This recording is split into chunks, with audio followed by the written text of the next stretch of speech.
Oh, Caitlin, did it just remute you? All right, see if you can unmute yourself now.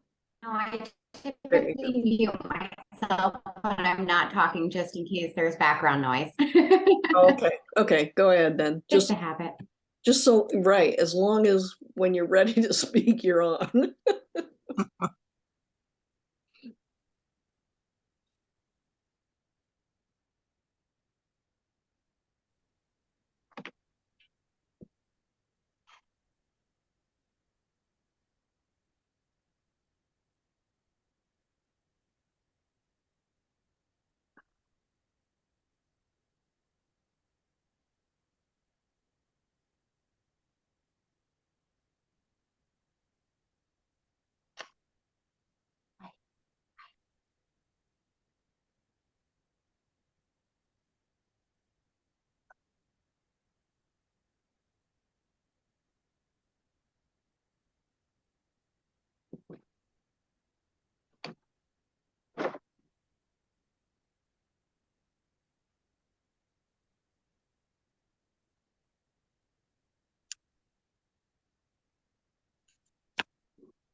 Cheryl Rampelt, I wanted to ask you a question about Cheryl Rudy sent us two attached resources.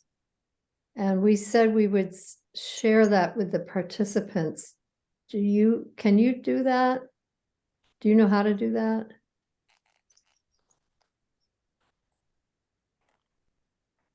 Cheryl? Yeah. Unmute yourself. I thought she was speaking to Cheryl Rudy. I thought that we were going to send them after the forum. Right. That's what I'm asking. Do you know how to do that? I can do that. Yes. Okay. When we send a follow-up, I'm sorry about that. When we send a follow-up email to all of the participants, we'll include on any of the additional sheets that we have. Okay. The two main ones that I'm aware of that either Cheryl or Caitlin sent in, right, Cheryl? Mm-hmm. Which had resources and all that. I'm sorry, I thought you were talking to others, Cheryl, and you were asking a technical question. No, I'm not good at it. Oh, nice to see you all. So we're just waiting. Yeah, it's still not even 7.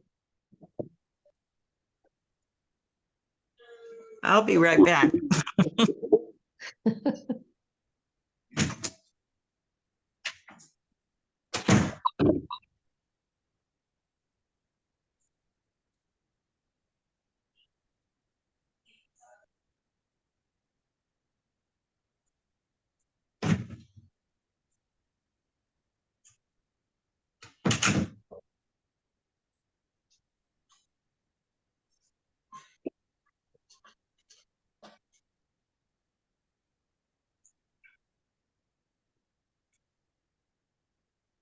Okay.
Hey Carol, good to see you.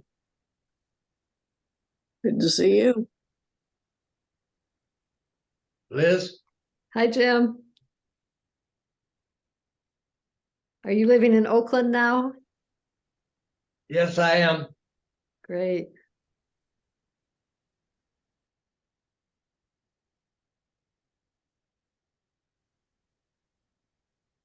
Okay, Liz.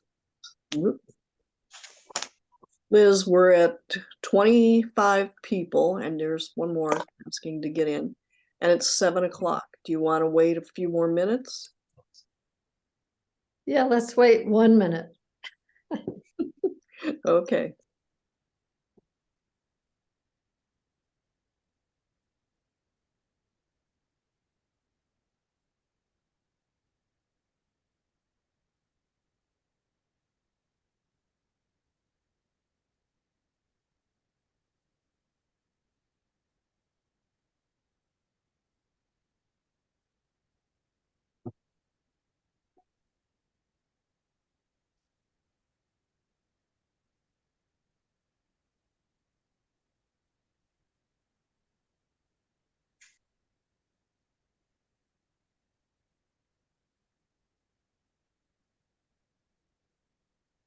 Okay.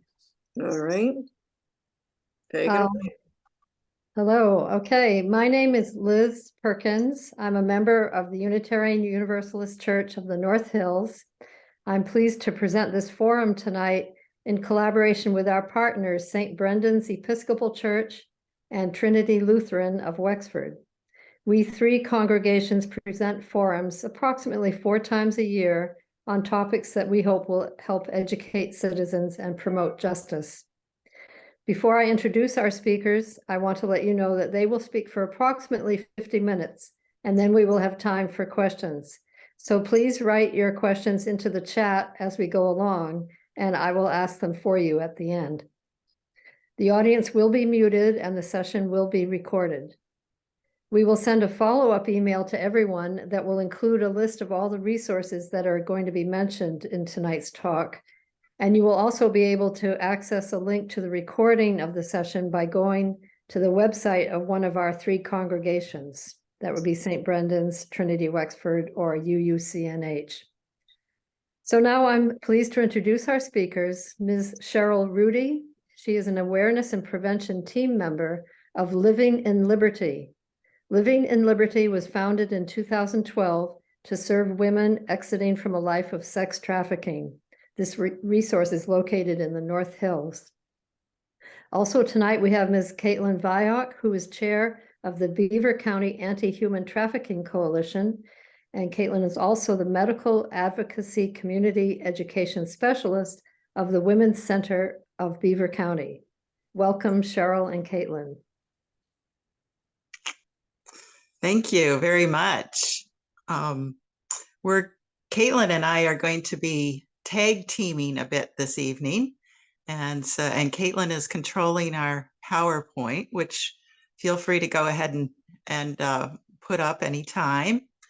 Caitlin and I are really excited about having this opportunity to share with you about human trafficking.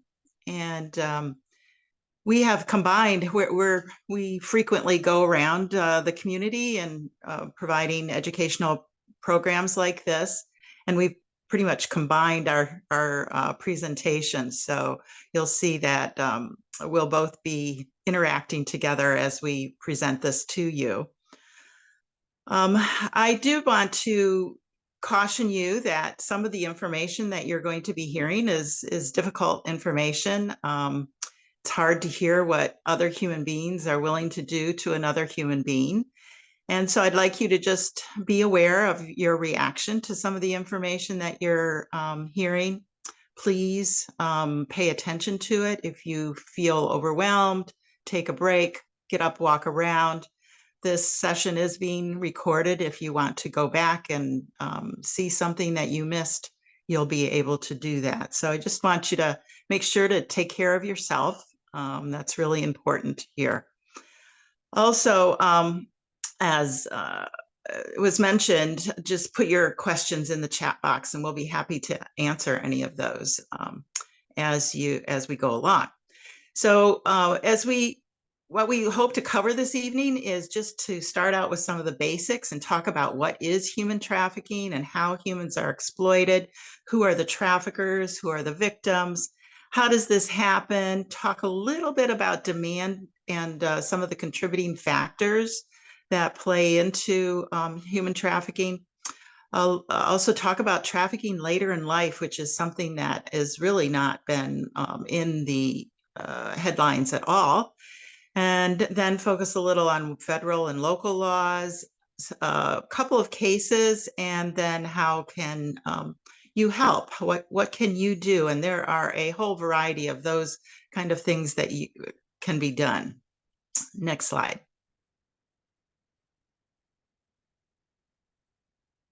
Next slide, Caitlin. There we go. Okay, so what is human trafficking? Next slide. We'll move into looking at a definition that came out of the United Nations in the year 2000. It's called the Palmero Protocol. Go ahead and stay at that other slide. Yep, go back to the one that shows the three actions.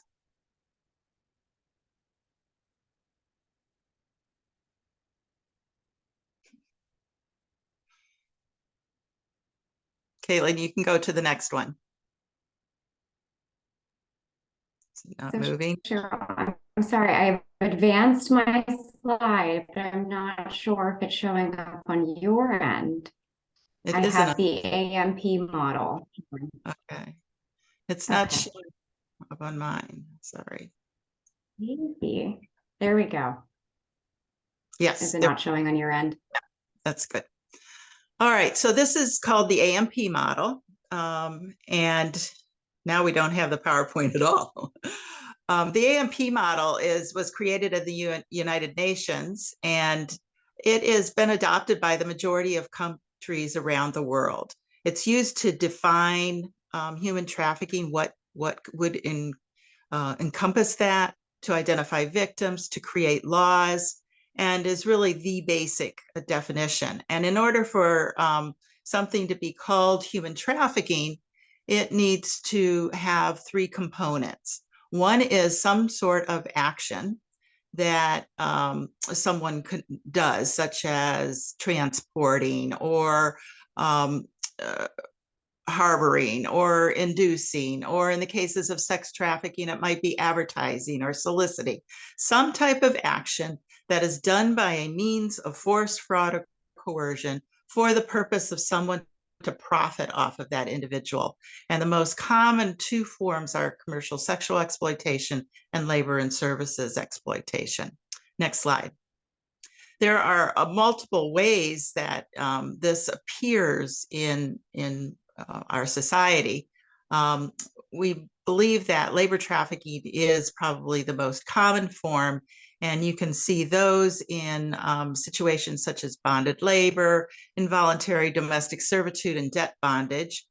I don't know if you heard about some of the recent reports on some of the meat packing companies in the Midwest, as well as even General Mills companies who have been found to have hired child labor to take care, to work in their companies and having really very poor and dangerous working conditions. And so this is something that is happening all over. It's believed to be incredibly underreported, and we see it in construction, agriculture, even in catering, restaurants, and then door-to-door sales, salons, all type of ways that this can appear.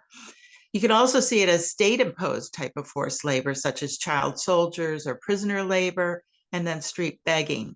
And then there's commercial sexual exploitation, which includes prostitution and pornography, as well as forced marriage. And those are kind of the three major components. And then there's some more minor ones that involve removal of organs for organ transplant and illegal adoption. Next slide. I think we're going to be getting into numbers now and into global estimates. And I caution you as you look at these numbers to remember that this is a crime that is very difficult to count. And depending on what source that you look at, you're going to see a myriad of different numbers. These numbers that I'm giving you are actually coming from a coalition of organizations, the International Labor Organization, the Walk Free Organization, and the International Organization on Migration. They've been working very hard to get more accurate at counting this crime. And what their most recent numbers are, which come from 2022, is that there are almost 50 million victims worldwide in human trafficking. This includes both forced labor, sex trafficking, and forced marriage.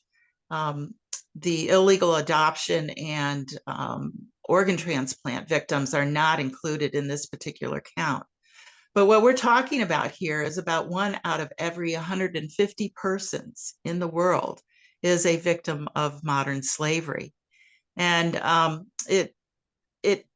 this particular group includes under labor the commercial sexual exploitation numbers. And you can see that about 6.3 million are in forced commercial sexual exploitation, which are primarily women and girls that we know of. I really have not seen statistics about the involvement of males, boys, and particularly young adults in this. That is a extremely hidden part of particularly sexual exploitation. And we really don't have an idea of how much is going on here. And there's about 22 million individuals in forced marriages. And many times we had thought that this was happening more in other countries, but they're finding out more and more how much this is happening here in the United States. And that, again, it primarily involves females, and the largest majority, 3/4, are under the age of 15. Next slide.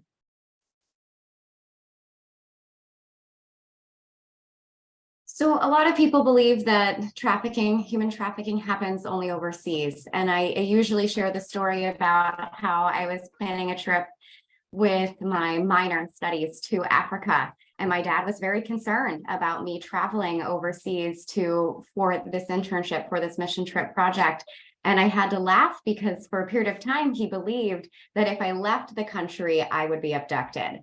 What I had to say was, this is happening here in our own homes.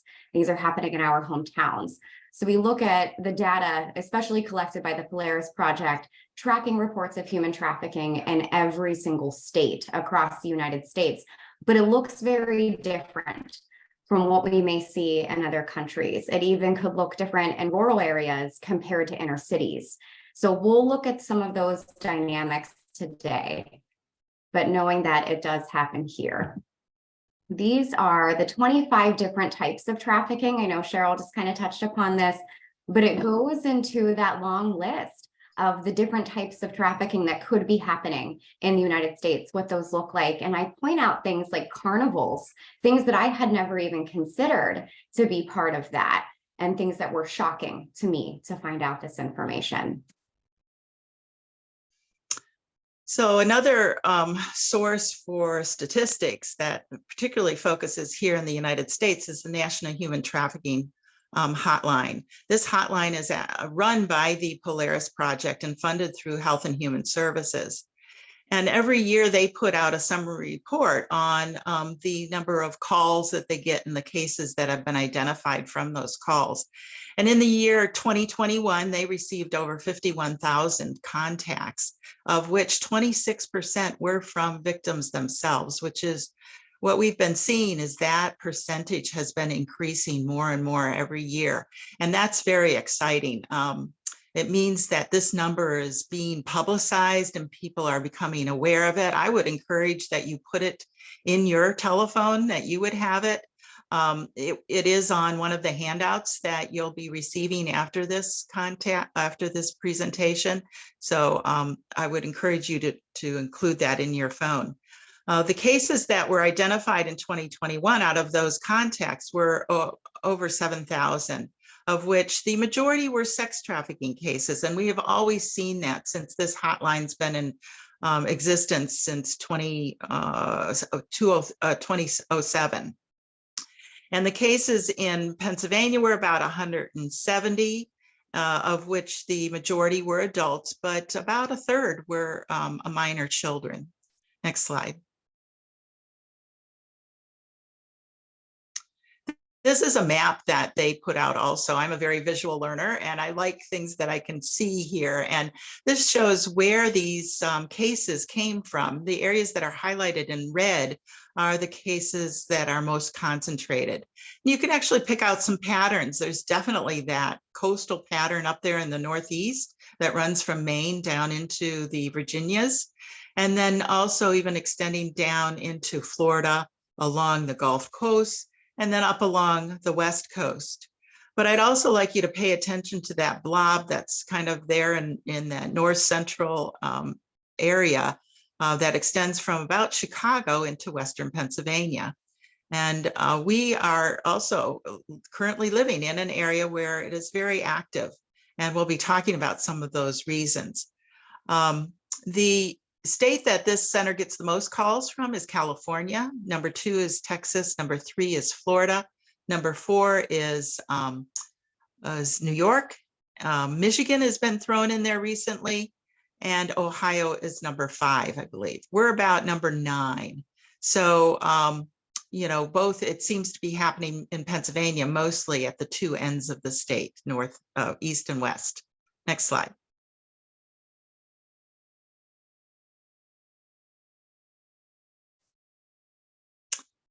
So some of the venues that were included in this was number 1 was pornography. And that's a change over the last few years, especially during the pandemic.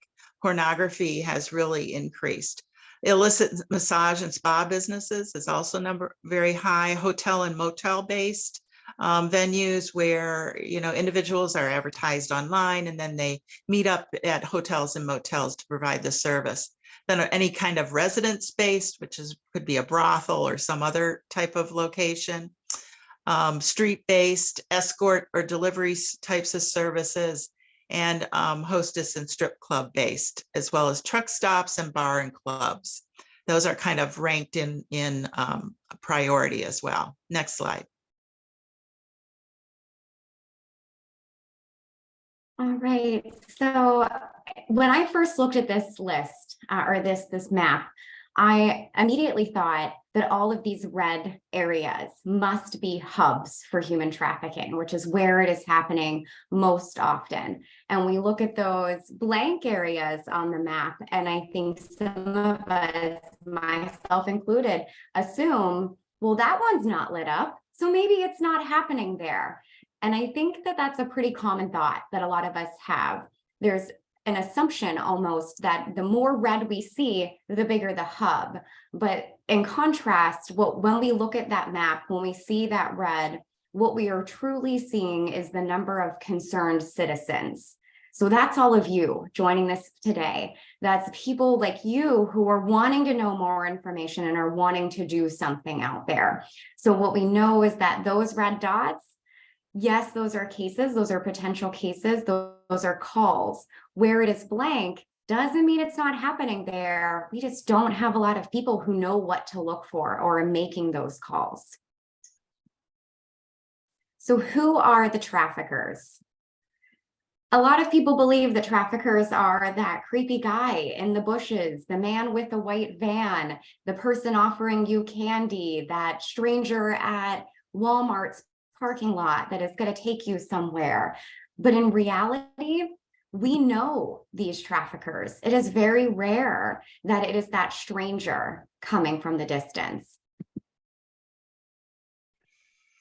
Yes, and traffickers are very good at what they do. They are master manipulators, and they are motivated by greed. They're looking to make money. So they will troll for victims and really are not interested in any kind of human rights whatsoever. And one of the things when they're trolling that they look for is a vulnerability of some sort. I heard an ex-trafficker present once, and he said that he never went for the A girl. He always went for the B or C girl, someone who was feeling bad about themselves or feeling insecure, someone who is having, like watching online for kids to post about having difficulty at school or difficulty with their parents, feeling depressed, that type of thing. And they look for those vulnerabilities and then try to fill that need that they've been able to identify. And many times they're willing to invest a lot of time and money into this grooming process. Just like any other kind of sexual abuse, it involves a grooming. Sex trafficking involves a form of grooming. And what they do is create a bond of dependency and indebtedness and loyalty, and then end up using threats, drugs, and violence and psychological manipulation to control that individual over a period of time. Next slide. And really anyone can be a trafficker. There is no group that is excluded from this whatsoever. They may operate alone or they may be part of some type of criminal group. Many times, a number of the massage parlor arrests that have happened in the Pittsburgh area have been part of syndicates out of New York or out of Florida. And so criminal groups are involved in this, but many times they also operate on an individual basis. 64% of the citizens are from the country that they operate in. The majority are male, but female are also involved. In fact, back, I think about 2018, where we had a case at the Pittsburgh Mills Mall, the primary trafficker was a female in that case. And as Caitlin mentioned, that only about 9% are strangers. About 91 are actually, the trafficker is known to their victims. Next slide.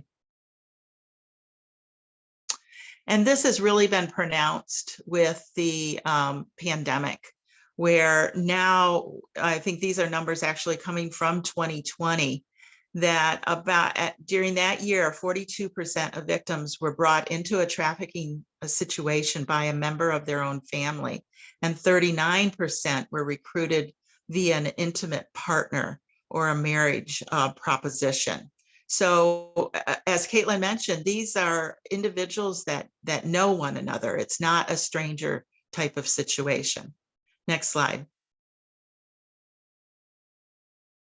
So we look for different types of traffickers, and I think Cheryl's done a really, really great job of examining this so far. But we look for someone who is oftentimes a pretender.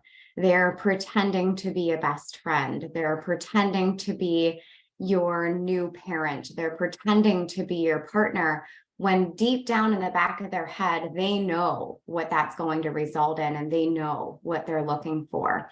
They oftentimes will take the role of a provider. And I always tell my students when I present that, they're possibly going to offer you that warm place to stay, that food in your belly, that safety net. They are promising, that's our next one. They're promising a better life. They're promising a good situation. Sometimes they're promising a high-paying job with great benefits, and eventually you can bring your family closer to home or to this job. They do this thing with this protector. And I think the protector and the punisher go hand in hand in some ways. So when I think about the protector, what we look for is someone who is, again, promising that protection, but displaying that to that person. So say someone wrongs their victim, say someone has done something to go against that contract that they had. Well, that's where that punisher is going to come out against someone else. So the victim sees that person as a protector. But I think that comes with a twofold when that happens. And what can happen is if the victim's witnessing these types of crimes, these types of situations, and how this pimp may handle that situation, they're going to know that that could happen to me. They're going to know that if I leave, or if I double cross them, or if I harm them, that punisher is going to come out on me. So going back to that statistic about 9% of strangers, we oftentimes think of that kidnapper when we think about human trafficking. But oftentimes that punisher really comes out when that victim is trying to leave, when that victim is pushing back, when that victim is fighting for something different in their situation. So who are the victims?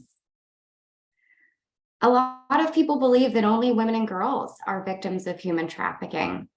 But as Cheryl had mentioned, we know that there are boys out there. We know that there are those that may identify as transgender and non-binary. And there's oftentimes cases where people that are trans, people that are non-binary are, I don't want to say at higher risk, but sometimes just as likely, if not more at risk in some situations, in some locations, because they are oftentimes that person with lower self-esteem. They're oftentimes that person, if we think about our communities and we think about our culture, if I were a person that came out to my parents as being someone who is gay, bisexual, trans, they may kick me out of their home. They may not support me. So where am I going to go? I'm going to end up on the streets. And that's the perfect location for a trafficker to manipulate me. So trafficking victims could be anyone. The other part of that with boys is that we oftentimes will socialize boys to be tough, to not share their feelings, to not be weak, as we would see in our culture. And so when young boys are victimized, they don't know where to go to. They're ashamed in that situation. They don't know how to ask for help, or that person has distorted their thinking a little bit more that they don't think that they can go to help in that situation. So again, to reemphasize that victim, while there are certain populations that are targeted, it truly could be anyone. So let's talk a little bit about survivors now. I like to think of them as sort of invisible. You could be checking into a motel and right before you was a victim, or they could be riding up in the elevator with you to your room. And unless you know what to look for, you probably would not identify them. And it's not only, they tend not to identify themselves as well. Many times a trafficker will give their victim a new name, and they will almost take on a new persona themselves. They can change the way they dress, the way they, everything about their life ends up changing for them. And then by misidentified, I'm talking about particularly those who are working with youth in particular, but also adults, that we don't see that trafficking might be part of someone's experience. And we may identify them simply as either a runaway or a truant or homeless or something like that, rather than really looking and seeing that trafficking is also part of their experience. And all of those increases their vulnerability to being trafficked. Next slide. So again, as we've talked to you guys about, I like to really look at this slide, especially the faces. We see so many faces on this slide. We see people that are children, people that are teens, young adults, elders, foreign nationals, runaways, those that are experiencing homelessness. But again, it could really be anyone. So what are some of the demographics for our survivors? We believe that majority are female. According to the National Human Trafficking Hotline, the average age of entry is around 12 to 17 years of age for the majority. And about 50% of commercially sexually exploited victims are African-American girls. So again, our Black and Brown youth are really being impacted by this. The majority are US citizens. Many times people think that these are people who are being brought in from other countries, and that is not true at all. And it's a very dangerous kind of lifestyle to live. Anyone who is being prostituted has a death rate of 200 times higher than the average citizen. And the most common causes of death include homicide, suicide, and drug overdose. At Living in Liberty, addiction is a big part of this issue. And we really, of the victims that have come from the United States, we've really worked very rarely with someone who doesn't have an addiction issue as well as being trafficked. Next slide. So how does it happen? What does it look like? How do people enter this? A lot of people think about conspiracy theories, and I don't want to tell you what to believe and what not to believe today, but when I first started looking into human trafficking, one of the things that I noticed was that a lot of us are working to debunk those myths that are out there. Many of us doing these presentations are working to combat what we are hearing in media, what we are seeing in movies, what those thoughts that we have of what trafficking look like. So one of the things that I look at, again, are those conspiracy theories. There are dozens out there. One of them includes eBay sales, or Wayfair was a big one during COVID. There was a belief that there were children being sold by Wayfair, the furniture company. I'm not sure how many of you have purchased Wayfair furniture, but it's expensive, right? And so we're looking at cabinets maybe with a person name. So let's call her Sarah. And so they're selling this cabinet that is called Sarah, and this one is Angela, and this one is Sally. And so they're naming these different pieces of furniture with human names. But people started to think, that piece of furniture is so expensive, they must be selling a human. And they started releasing all of these missing persons reports that matched that name. The way that that was debunked was the missing children that they believed were being trafficked started to come forward and say, no, wait, I was found. That's not me. I'm not being sold by Wayfair. Here I am over here. So we were able to slowly unravel that conspiracy theory and note that, in fact, Wayfair is not responsible. You can see a chicken nugget at the top of my screen. That chicken nugget sold for thousands upon thousands of dollars. I don't play children's video games, but I've been told it's a character from Among Us. So they believe that there is no way that they could be selling that chicken nugget, and it must be the exchange of a child. I look at things like parking lot scams, and you can see that the zip ties in this slide.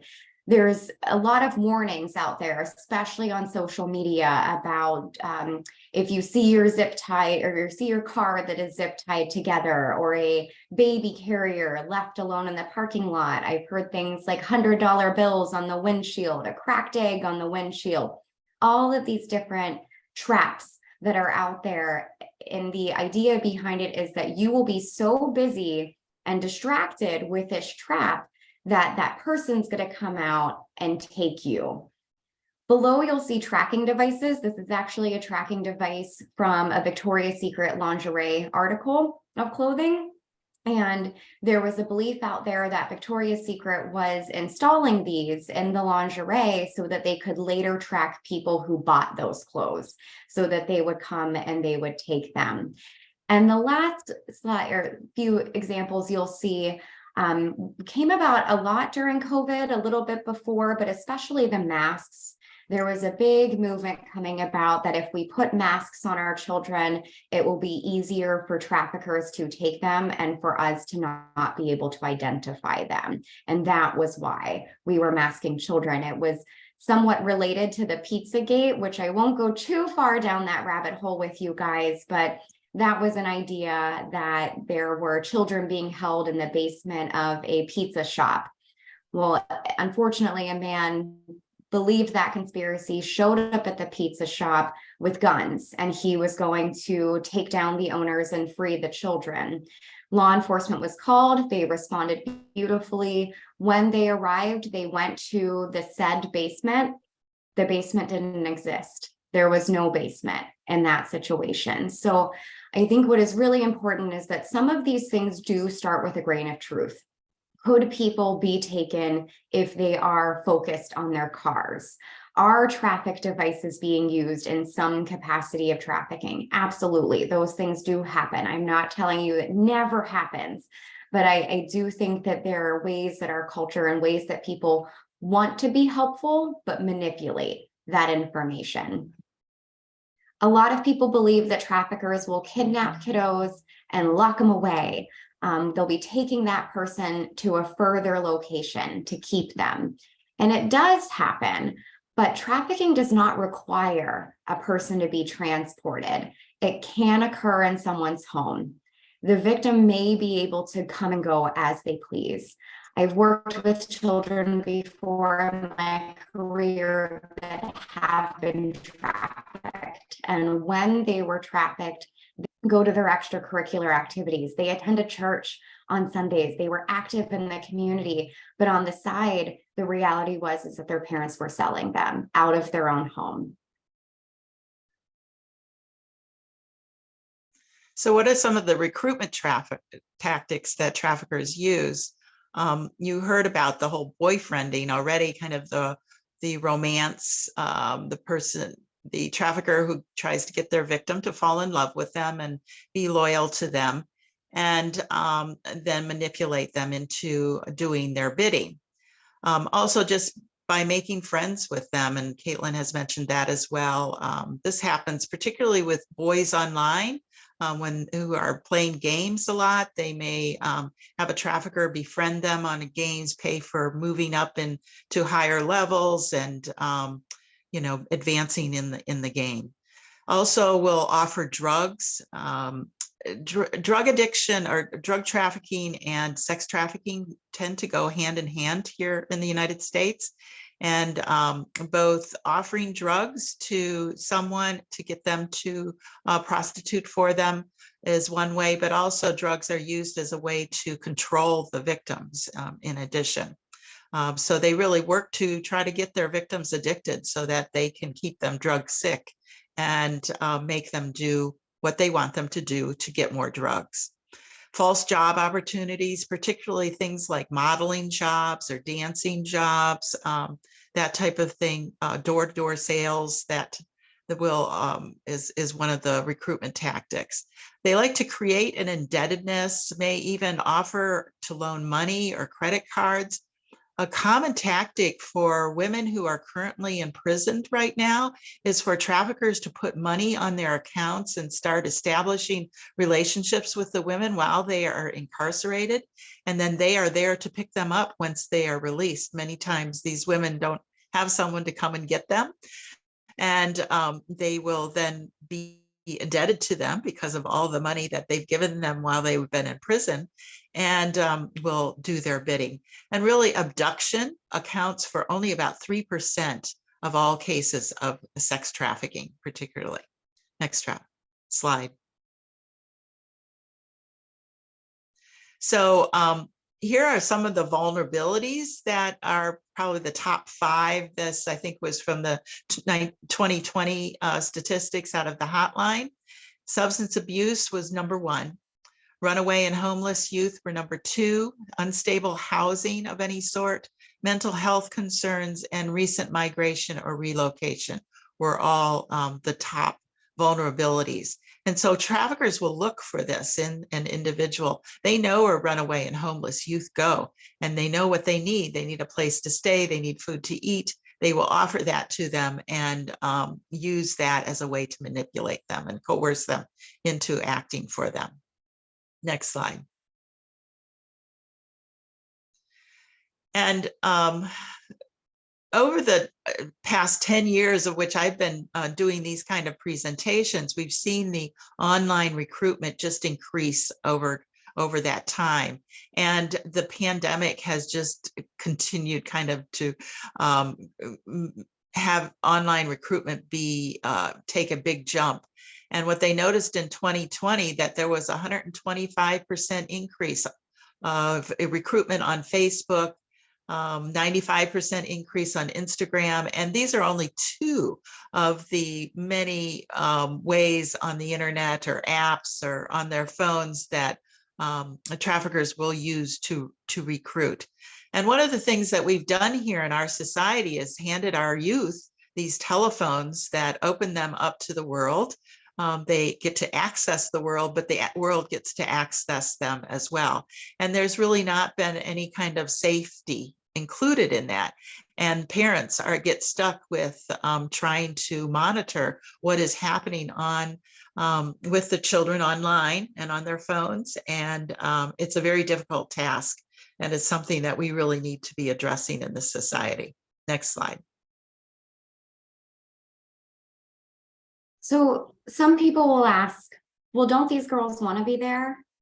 And I think that's an odd question, because I don't know of anybody who would want to be in that situation.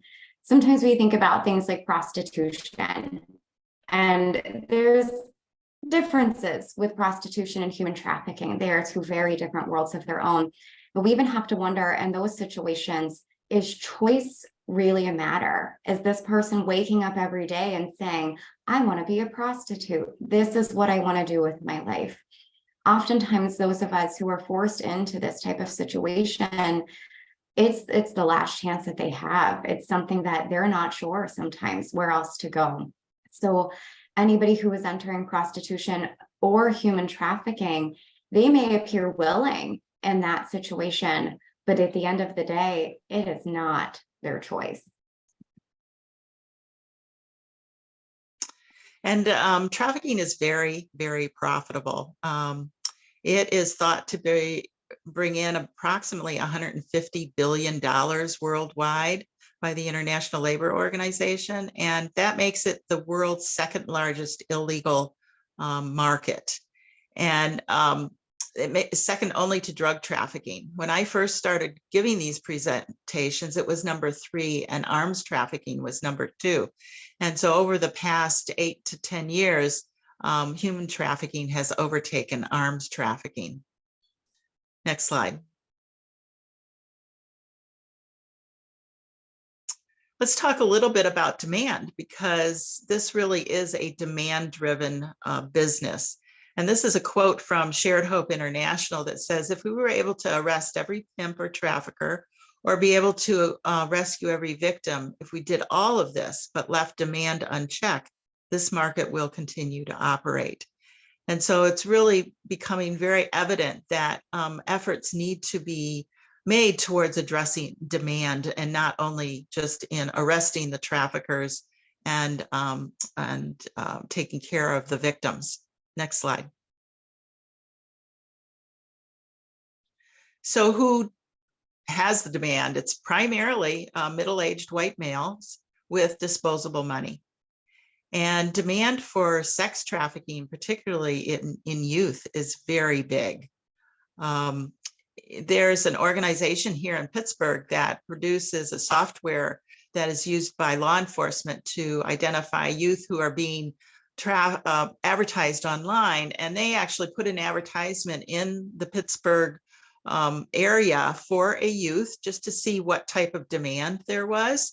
And within the first 2 hours, there were over 150 inquiries about that individual who is being advertised online. So it's really big. And drivers of this industry have for a very long time been immune to being held responsible. And there I'm talking about people who are actually buying or the pornography industry, adult entertainment, strip clubs, escort services, and all of the internet sites that actually advertise these type of services. And it's only recently that we're starting to move to holding these individuals and businesses responsible for that, for what they're doing, and for making all the money that they're making. Next slide.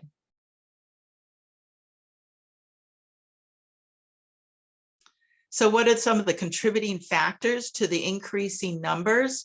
Right now, it's with that most recent report, 3 were identified: COVID-19 pandemic, all of the many armed conflicts that are going around, and well, also climate change. And those factors really have led to a disruption of employment and education. We see that around us all the time. An increase in extreme poverty. Also forced and unsafe migrations are happening in different areas of the world. Say, think about Ukraine and in around Syria and in the African nations.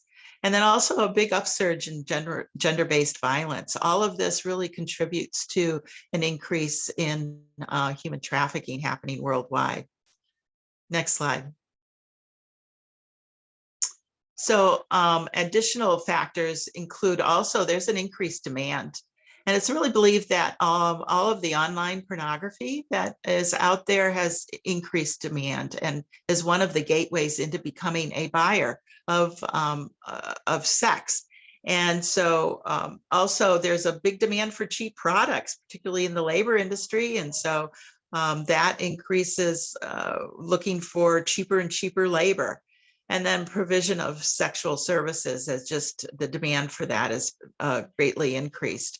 It's also easier to recruit. All of the online access to youth now that that people have through the internet and on their phones. Addiction also makes it easier to recruit victims. And then inadequate mental health services. Mental health issues is a great vulnerability for being trafficked. Next slide. So what is human trafficking later in life? I will be very honest, I didn't even consider adults or elders to be trafficked in a way that our youth were. And I started to dig into this research. I started to look into a little bit more. And one of the things that I think I noticed was that we knew to look for certain things, but we may not have labeled them as human trafficking. So we think about things like financial exploitation, maybe benefits trafficking. So that may be someone who is taking advantage of their position of power of attorney. Maybe they're taking that person's medications. Maybe they're taking that person's social security checks and they're using it for themselves. They could be taking advantage of that person in their own home. This could be a variety of different things with their, I guess, I'm going to lump in labor trafficking and sexual exploitation. I'm thinking about people in nursing homes that may not necessarily be 100% coherent when they're being talked into these things, or they may not even be conscious when some of these things are taking place, such as sexual exploitation. And again, adult trafficking happens more often in that person's home, more often in that nursing home, more often in that safe, secure setting than it would transporting that person to another place. So while we call these things trafficking, it does look very different than the definitions that we've reviewed. The traffickers, again, they're oftentimes family members, they're acquaintances, they're a partner, they're children, they're a caregiver, or they're an institution as a whole taking advantage of this person. So people think that, again, this doesn't really happen. And we question ourselves as to how it happens, what it looks like. Some people will look over indicators and will confuse trafficking, again, for just sexual violence. And I don't want to call it just sexual violence, or just elder abuse or just intimate partner violence.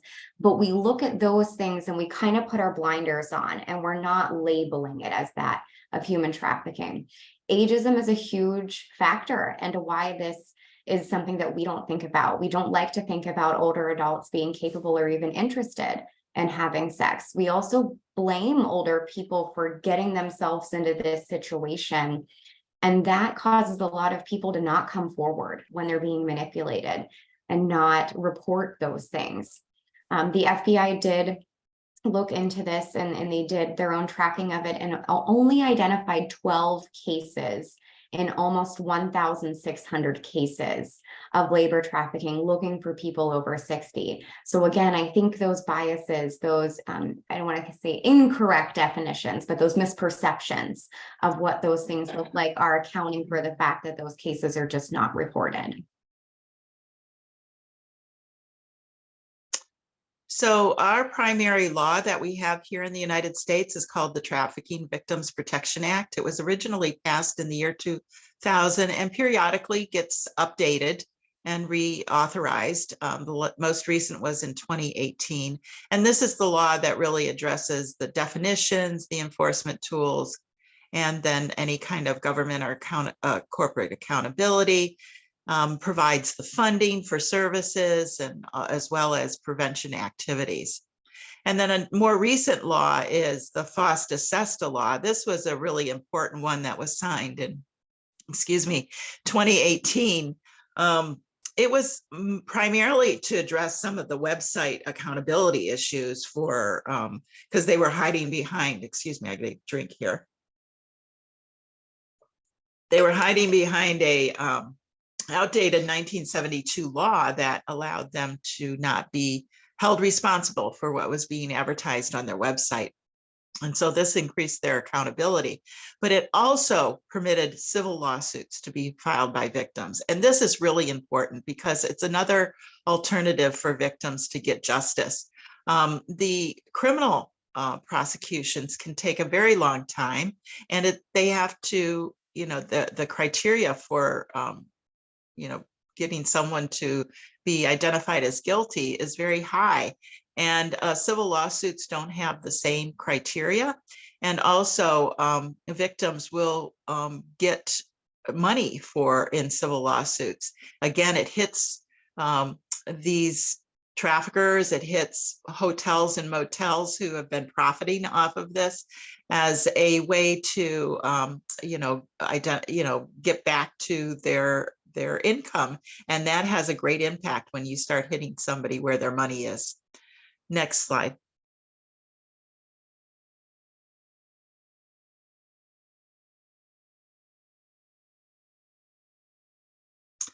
The equality model is a really interesting model.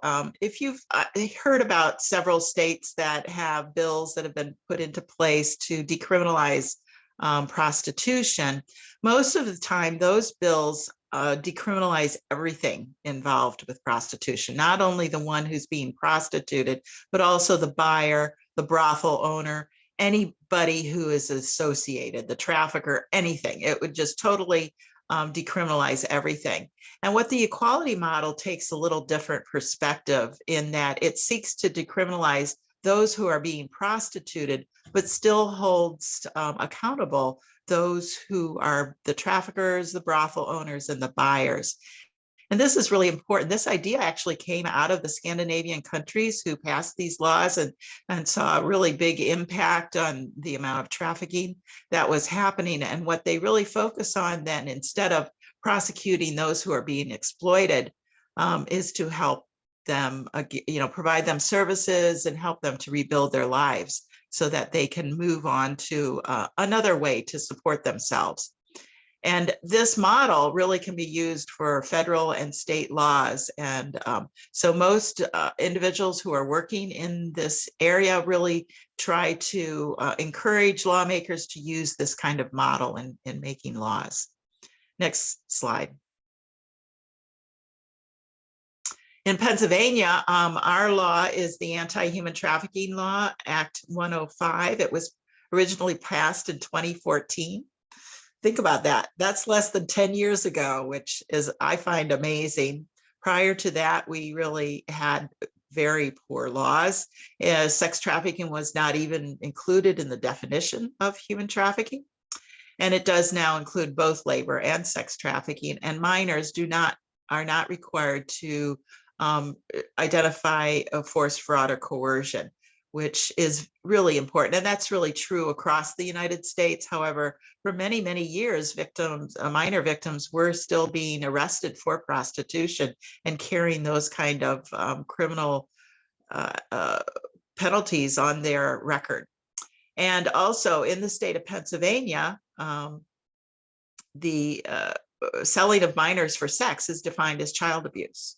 So that means there is no such thing as a child prostitute. That is a misnomer.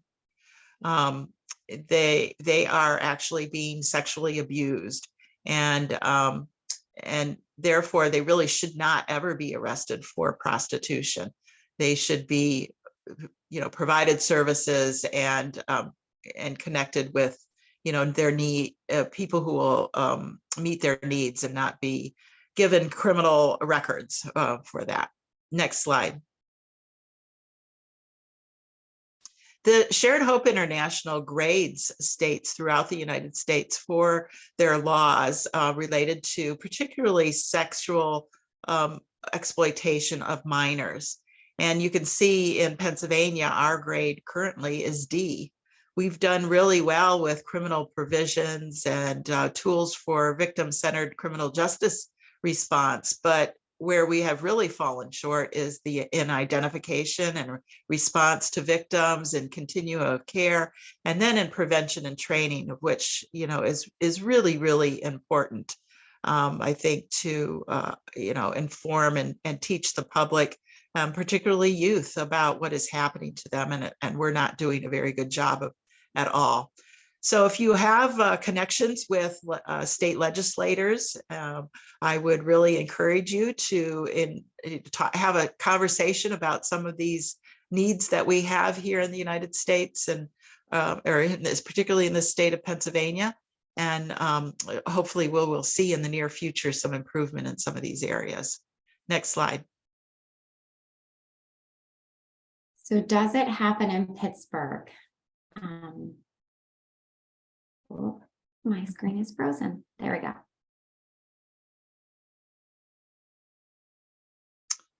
So yes, it definitely does happen in Pittsburgh. Some of the contributing factors is, we're a fairly big city. We have a lot of tourism here. Think about all the sporting events that we have. We are a sporting city, and that is one of the things that increases demands. We have a lot of interstates that go through here, 70, 76, 79, that increases this type of activity. Also, our oil and gas industry, which brings in a lot of transient type of labor, that increases demand.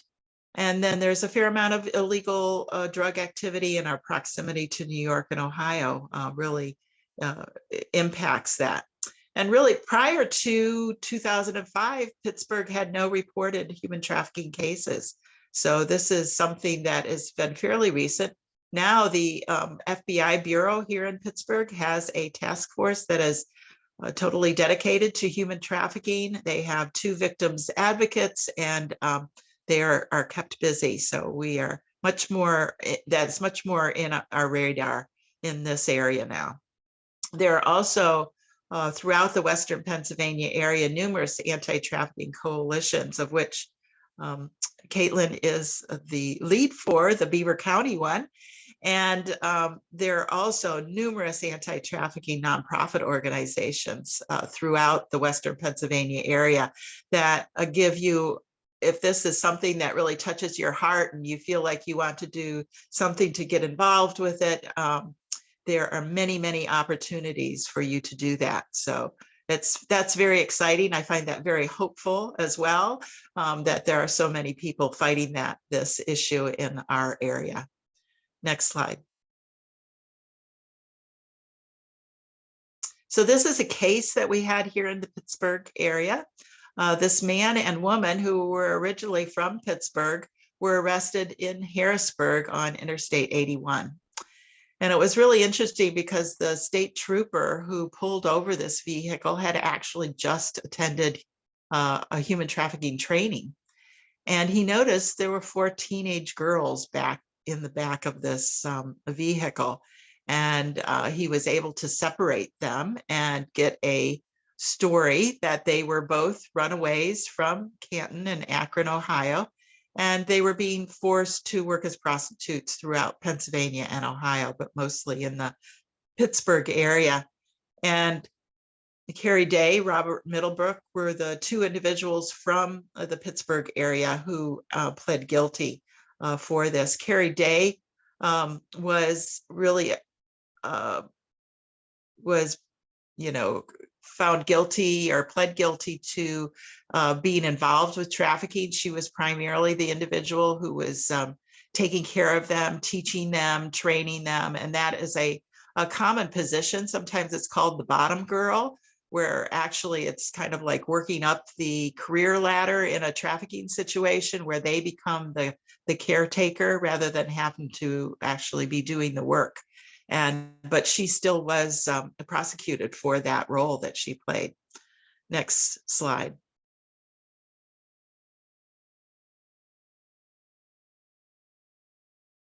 No one I know would buy sex. So I'm going to share a personal story with you guys now. Whenever I was interning, I interned in a different county. I work in Beaver County now, but I've worked in Lawrence and Butler County over the course of my career. And I met a phenomenal person who was my mentor when I first graduated college. He was a child therapist. He did a phenomenal job with those kids. He was a really great role model and taught me a lot. He eventually left the field to become a youth pastor, and eventually even later on worked as a educator at a community college. Well, around COVID, I was home much like you, looking at the news all of the time, and I stumbled upon a case that was busted for human trafficking. He actually had crossed county lines and he was going to purchase a child that day. And looking at his mugshot on the screen took me back. I was very, very surprising to see my old mentor was one of the people featured. Since then, I have seen people that I've gone to high school with that I've known since I was 5 and in kindergarten be arrested for being a potential buyer in an operational sting. I've known people from college that have eventually been arrested for exchanging pictures in a trafficking ring. So I think what is important for me to think about when I do this presentation is that it doesn't happen in the dark, creepy places on the online web. It's not this person that we would least expect. As Cheryl had mentioned, like, these are predominantly white men. They are white men with money. They are people with disposable incomes. And so sometimes they're right under our noses and we miss them altogether. And again, I just mentioned that case about my old mentor. That was, again, a Butler County, Ohio cross, but he was a pastor in Newcastle. So he was out there doing these things. That was a huge sting operation, again, where there was arrests of 179 people, and they identified 105 victims, 45 of which were children. So how can we help? Cheryl and I have spent an hour. We went a little bit over our time, and I apologize to all these lovely viewers.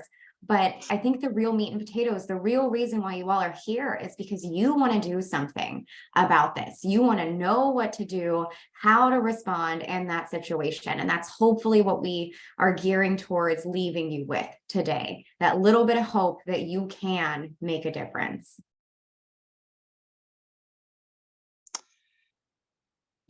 There are a lot of people out there working to address demand. I'm not going to spend a lot of time on this, but one of the ways that they are doing this is by trying to interrupt ability for these groups to do business.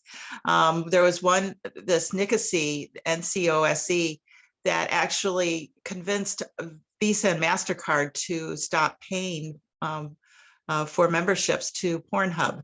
And basically, and also started educating their advertisers as to what they were actually supporting.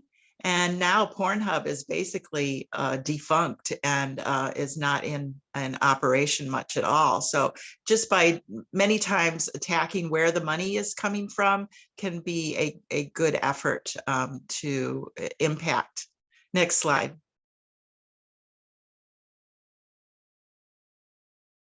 I think another really big thing that we've talked a little bit about is making sure that we are sharing the correct information when we talk about human trafficking. And I think about the images that we oftentimes will look for. Thanks to our media, there has been several different movies released. And I think about that movie Taken. and how we anticipated this person in all trafficking situations to align with that one person's story. But what we know about that sensationalism, that I don't want to say over exaggeration, because these things do happen, but it's not the vast majority of the cases that we know are out there. We're not finding all of the victims being tied up or behind bars or being held captive. Does it happen? Absolutely. But the big thing about spreading that information and making sure we're not misidentifying or misrepresenting what this looks like, that better helps us see the victims. That better helps us identify someone we might know, because without knowing what it could look like outside of what we think it looks like, there may be a victim standing right in front of us that will go unseen and will go unnoticed and will go unhelped. So sensationalism, as Rebecca Bender says, who, if you should visit her website, I won't talk too much about it, but she's got phenomenal resources on there. That sensationalism helps to fuel the misidentification that advocates work so hard to break. I think I shared at the beginning, we spend much of our time debunking those myths, where we could be spending more of that time providing the real facts and the information about what's out there. So here are some of the signs that you can look for. There's no one big red flag that hangs out there. It's more a picture that you see, maybe someone, a youth hanging out with an older individual, especially having an older boyfriend, getting unexplained or expensive gifts that that particularly that youth has no resource for, like a great handbag, coat, maybe getting hair done, nails done, great pair of tennis shoes, a expensive a phone or something like that, are all part of the grooming process. Also, maybe someone's carrying multiple mobile phones and worried about losing contact via mobile phone. Many times traffickers will use throwaway phones and try to keep track of where their victims are located via that way. And then changes in the way they dress or behave, maybe acting much more provocatively, having a branding type of tattoo, particularly a tattoo of somebody else's name. Most people have a tattoo or get a tattoo because it means something to them. And so questioning individuals about their tattoos can give a lot of information. Also, not attending school or their other activities and having a lot of untreated medical problems. Next slide.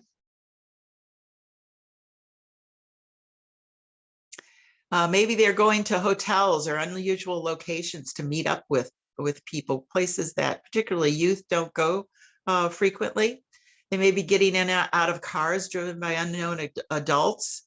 Right before the pandemic, I had the opportunity of training a whole group of bus drivers for the Penn Hills School District. And it's not unusual that kids will get off the bus and climb into a car with someone and take off that day. And so getting bus drivers aware of that type, they really get to know their kids, and training anyone about this is really important. Then they may be individuals who are intimidated or fearful, don't make good eye contact, don't speak for themselves, aren't in control of their money or ID documents. Those are all some signs as well. If they're being moved around to meet demand, like being taken to, say, a football place where there's a big football game, or maybe NASCAR or some big convention, they may not know where they're located. They might not know what city or state they're in. And then drug and alcohol abuse are also some signs. But it's kind of a picture that you take, you get in a gut feeling. Go ahead. Next slide.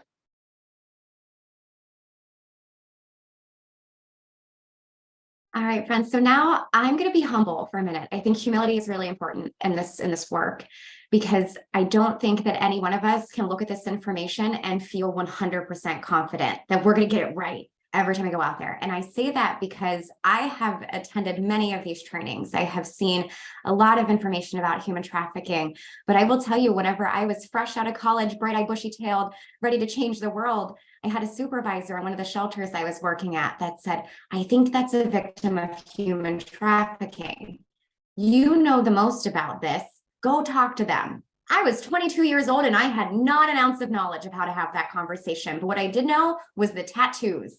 And that was the one indicator that I could point out about this person. And I said, we had a good relationship. We had a good rapport. I had known that person for a couple of days, maybe weeks at that point. And I said, hey, can you tell me a little bit about your tattoo? Where'd you get that? Why'd you get that? It was his name that was massive on her neck.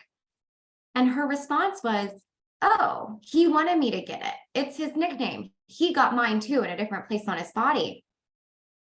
Crickets. I stopped there. I had no idea how else to have this conversation, no other place to go. So Miss Caitlin, being who Miss Caitlin is, pushes up her glasses and says, well, statistically speaking, victims of human trafficking have tattoos. And I just wanted to make sure that wasn't like the case you were in. I messed up.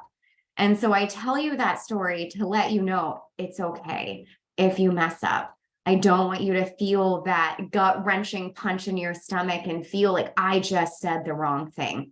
So I really think about these things, these different things that we'll go over in the next slides, and how to have that conversation in a way that you can be humble, in a way that you can practice that humility. So first, thinking about being non-judgmental and collaborative with that victim. A lot of the times, if we start telling people what to do, they're not going to listen to us. And survivors, as Cheryl has mentioned, they may not even know that this is the situation they're in. Or we talked about, they may be people that pretend to be our boyfriends. They may be people that pretend to be our best friends. They might even be our family members, our moms, dads, and other relatives. So telling us just to pack up our bags and run away from these people that we believe we love is not always easy. So trying to be non-judgmental of their situation, collaborative, working with them on what they would like to see next, who they may wish to talk to. Again, being supportive and empowering. You don't have to stay in this situation. Things can get better. Again, supporting that person's right to make their own decisions. That's one of the hardest parts of this place to be in right now, is knowing that we can give our whole heart and soul, and that person might go back out there. That's a real reality. That doesn't mean that you didn't do your job well. That just means that that person's not ready. So help them develop that safety plan. Give them those different resources. If you're a mandated reporter, many of us may be in the room as volunteers or social services, all of those different teachers that make us a mandated reporter. Explain your role before asking those questions. I can't tell you, not necessarily in human trafficking, but in my work at the Women's Center, how many times people will approach me and they'll start saying things about child abuse. And I realized I never had that conversation. I didn't tell you what I have to do next. And so the moment I say, I want you to know that I'm a mandated reporter and I have to report this, they start to backpedal. So those of us that are mandated reporters, if you're having this concern, present yourself that way if you think it's appropriate. Give them referrals, give them telephone numbers to get assistance, and we'll go over some of those resources too. Find a safe place that they can go. Do not try to force, persuade, or stop them in living that life. Determine who their support systems are. Who are the people that are already in my pocket? What are the tools that I already have in my tool belt? And determine if they are currently safe and if they would like your assistance finding a safe place. So how do you ask? Again, different ways of asking that question. I only knew about that tattoo. So what are other questions that we can have in the back of our heads? Just simply, do you feel safe right now? Or how are you earning your money, especially if they're kids under the age of employment? Tell me the story behind your tattoo. Tell me the story about that injury. Have you had to work or have sex for housing, money, other items like your hair, your nails, all of those things, food? Can you come and go as you please? Have you or a family member been threatened with the situation you're in? Was your identification card taken from you? So that would include passports, work visas, driver's license, birth certificates, social security cards. It's really hard to relocate if I don't have one of those. It's even harder to relocate if I don't have all of those. Can you leave your job if you want to? Where do you live? Where do you work? Does anyone monitor your location when you leave? And I think one of the cases I remember to this day was that the location was being tracked through an Uber application or an Uber app on the phone.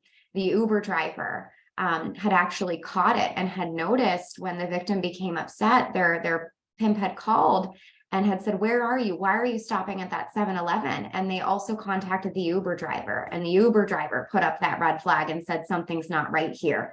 So not only are we using tracking devices in situations, we might also be using different applications. So is anyone else monitoring that location? Are there locks on your doors and windows that you can't open?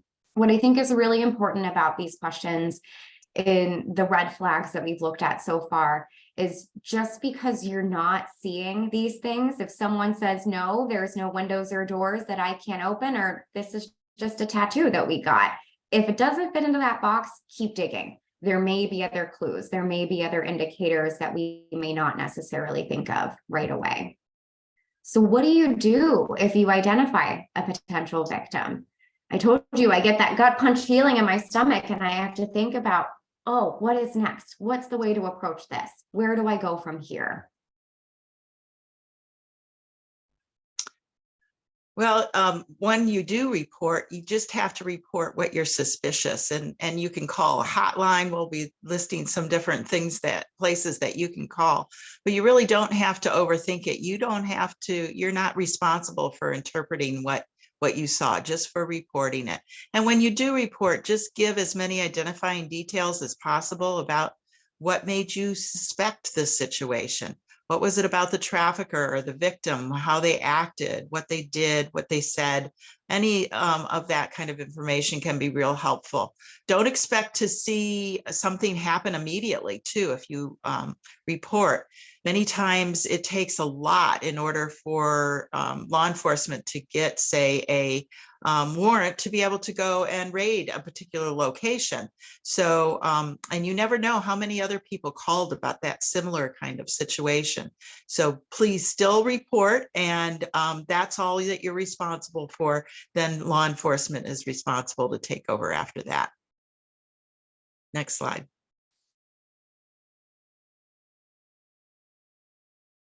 So I know Cheryl and I have attended some panels together before in the past, and one of the questions that is asked often is, when do I call 911 versus when I call a tip line?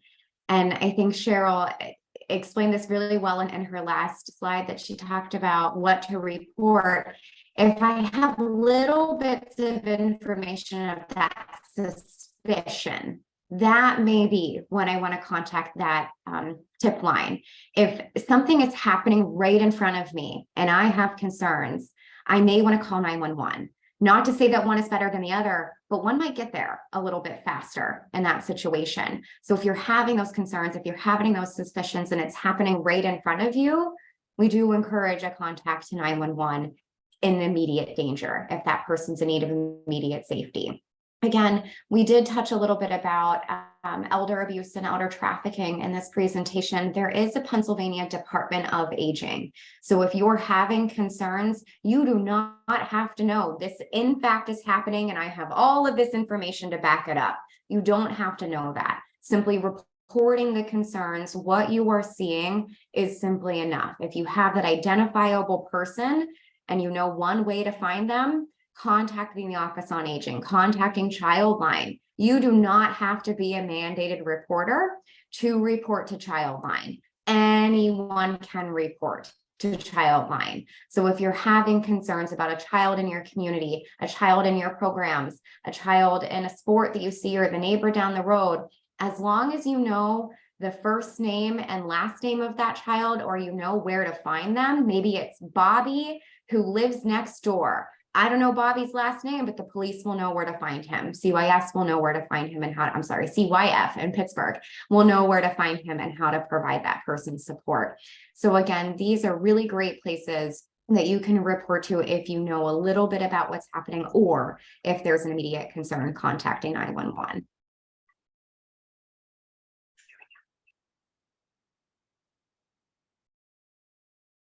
I don't know, Cheryl, we didn't talk about this slide. We didn't say who would report this one. I'm sorry. So these are so these are all tip lines that you have the option to report to. I'm going to look at the Acervo project just briefly. The Acervo project is actually local to the Allegheny County area. They are based out of Moon Township.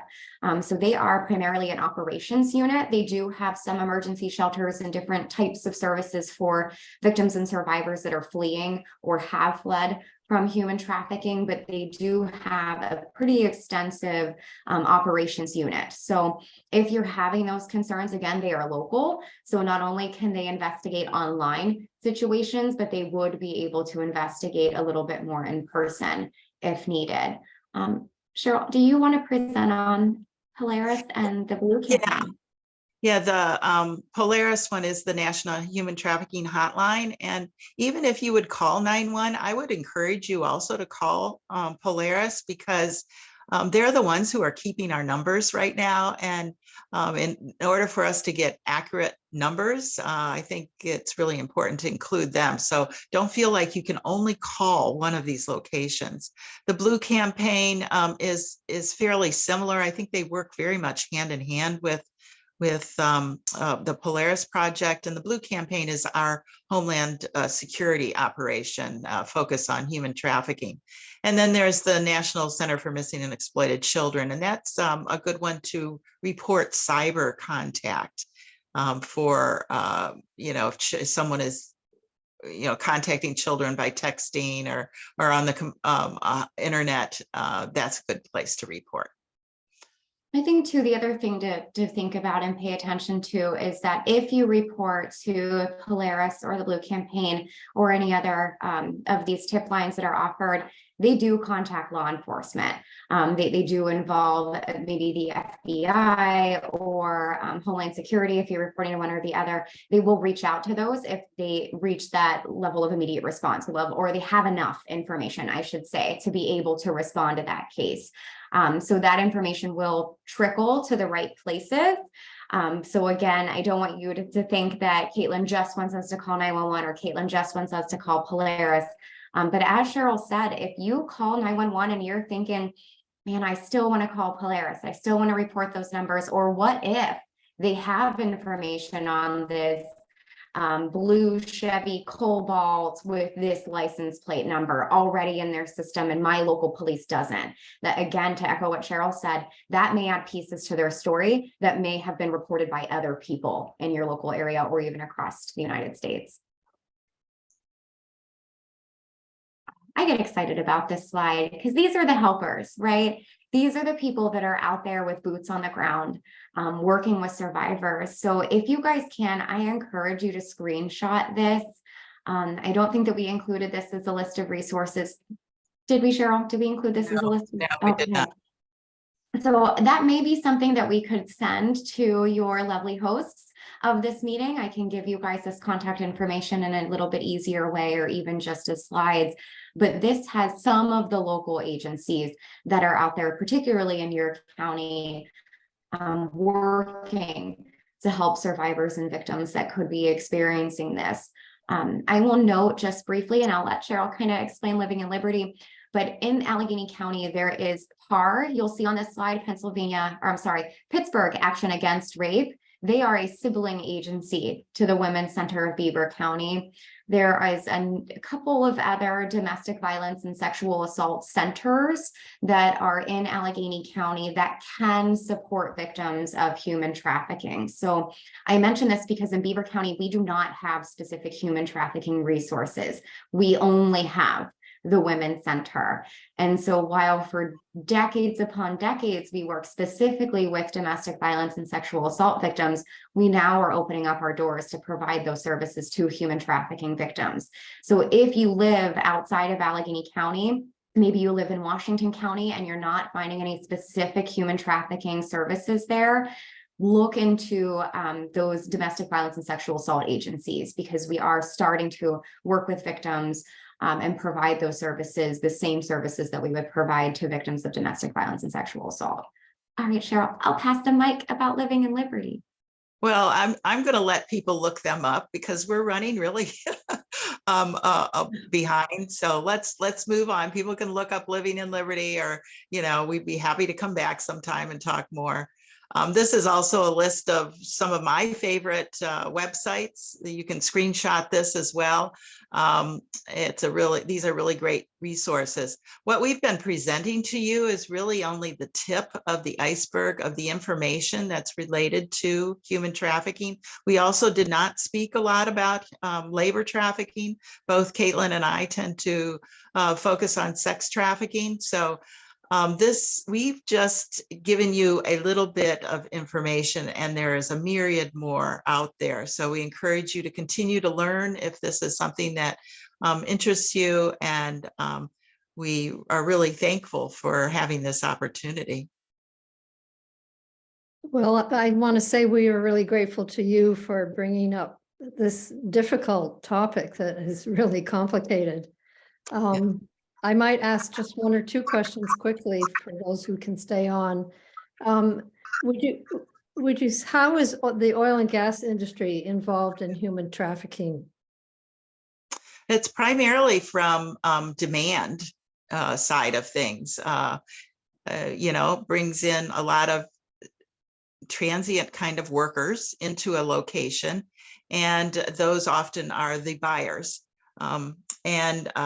Oil and gas industry is kind of notorious for that as well. In Beaver County, there was the big cracker factory that they just finished building, and I know there's fracking going on all around us here. So oil and gas industry primarily creates the demand in this particular area. So that would be mostly sex trafficking, not labor. Yeah. Yes. And when you mentioned on Facebook, what would a recruitment on Facebook look like? What would our kids be seeing? Caitlin, do you want to take that one? Sure. Well, I think to look at things like, and it doesn't necessarily even have to be a false profile.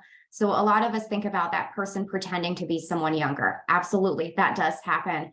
But in some situations, that person isn't pretending to be anyone other than your friend, anyone other than your romantic partner. So again, they work to manipulate that person by building that relationship. So they may start out very slow and seeming to be wanting to know more about your life, wanting to know more about your school. What sports do you play? Where do you hang out? Maybe we could go to the mall together.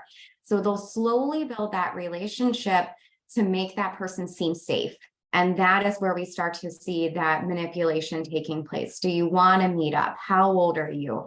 Sometimes you'll see pressuring questions like, send me a picture. I think Cheryl had mentioned a case that reminded me of a case, and I think that's where she was going with it. We'll see gaming applications where people are asking for pictures. That picture gets sent so that I can get more coins for my video game app, but then that picture is now blackmail. So you can see that across all, I don't know that Cheryl touched upon this, but one of the things that I often share is that any application, any social media with the chat capability, if you have the ability to chat with someone else in that game and that application, trafficking is happening there. And one of the primary tactics that traffickers use is to look at vulnerabilities. So they'll look for kids who are unhappy about something, about school, about their family, about, their life in general. And they then come in and be that real supportive person and start the whole grooming process to be able to get them to become loyal and dependent on them. And our last question, would you say that our current laws are sufficient to effectively prosecute traffickers? I would say no, we need to, that is one of the areas, the penalties have been increasing over time, which is great, but we really need to have better laws, particularly in identifying victims. And like I mentioned about the whole issue of prevention, it is so important that we educate youth, because youth are going to see those red flags in their friends much sooner than the adults in that individual's family. And it's not been uncommon that another youth will help protect that particular, one of their friends or their siblings, that type of thing. So educating youth is tremendously important and can often be very difficult to get in and be able to do that. So I would, I really think all of our laws need some strengthening. The criminal penalties, though, is probably one of the stronger parts of our laws right now. Can I just echo one more thing about that? So in addition to laws, I think what is important to look at is what are the protocols that our counties are following. I've been recently working on a county protocol in Beaver County. I know there's a couple of other counties like Erie who is working on one of their own. Butler is working on this. We have a lot of police protocols of how police, the DA's office, and even our offices will respond to victims, say, of stalking, of child abuse, of sexual assault, domestic violence. So even strangulation, I think in our county has its own separate protocol of how to respond to that. Not very many counties have a human trafficking response protocol. And so there's not a specific set of things that says this is how a police officer will respond when they hear of a victim, and this is what will happen next. This is what will happen with the DA's office. This is who your referral options are in your county. So those of you that may be involved with your local victim service agency, a DA's office, maybe CYS, or you know someone who works there, you could ask, do you have a county protocol? What does this look like? How can we help? Yeah. Wow. Well, thank you very much. This was really an eye-opener. And as we said before, we will send everyone on this list, the list of resources that we've gathered. Thank you, Cheryl. Thank you, Caitlin. This was Thank really you. important. Thank you guys for having us. Yeah. And, you know, now you, after listening to this, you should go do something really nice for yourself. Yeah. And you too. Will do. Okay. Thank you. Thank All you. right. Good night, everybody. Thanks, everyone. Take care.